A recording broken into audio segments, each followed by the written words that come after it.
For every person who throws a huge birthday bash, there's always someone else who just lets the day pass by, quietly.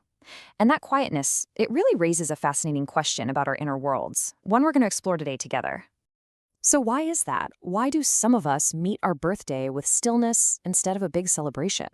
Is it just sadness? Or maybe a sign of maturity? Or could it be something running much, much deeper in our psychology? We're going to look at 3 core reasons why this happens and what it might just reveal about our own relationship with celebration.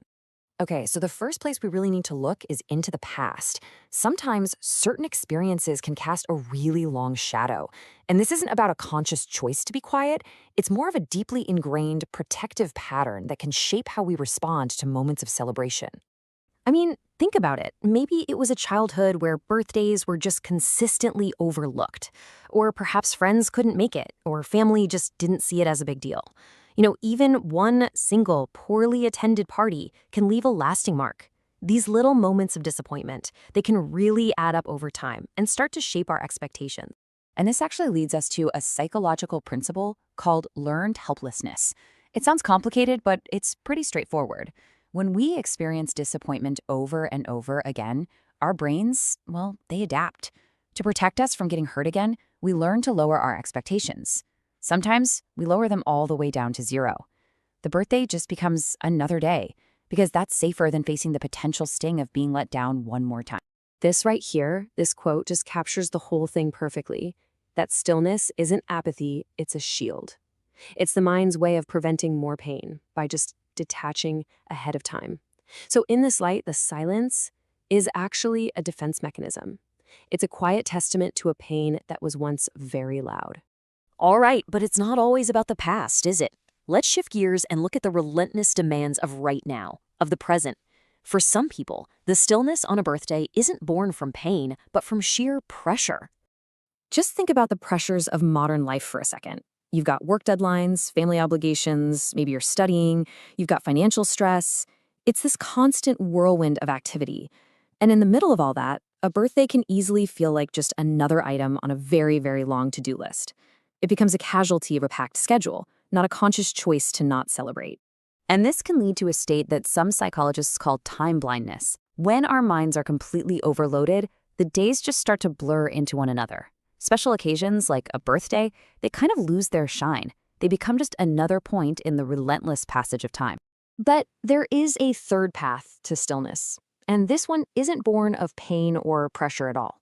For this group of people, the quiet on a birthday is a conscious choice.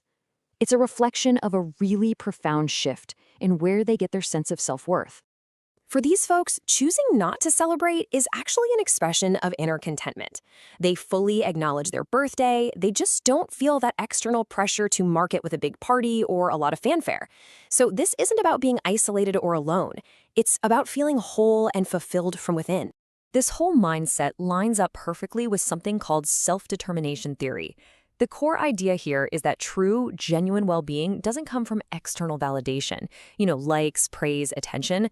It stems from internal sources.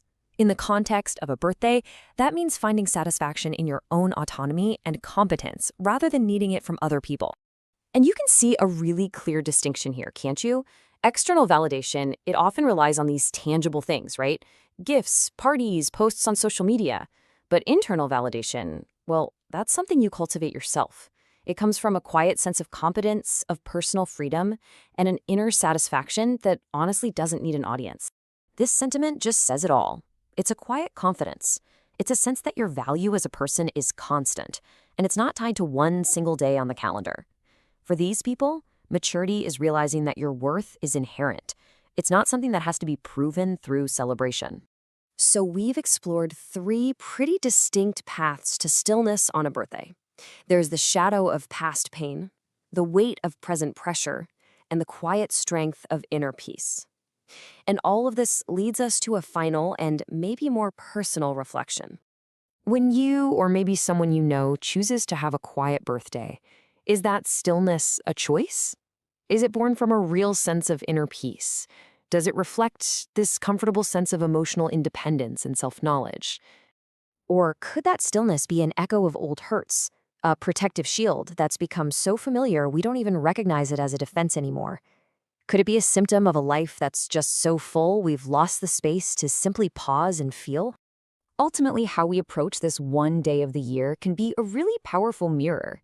It reflects our relationship with expectations, our place in the world, and the true source of our self-worth. There really is no right or wrong way to celebrate. There's only an invitation to a deeper awareness of ourselves.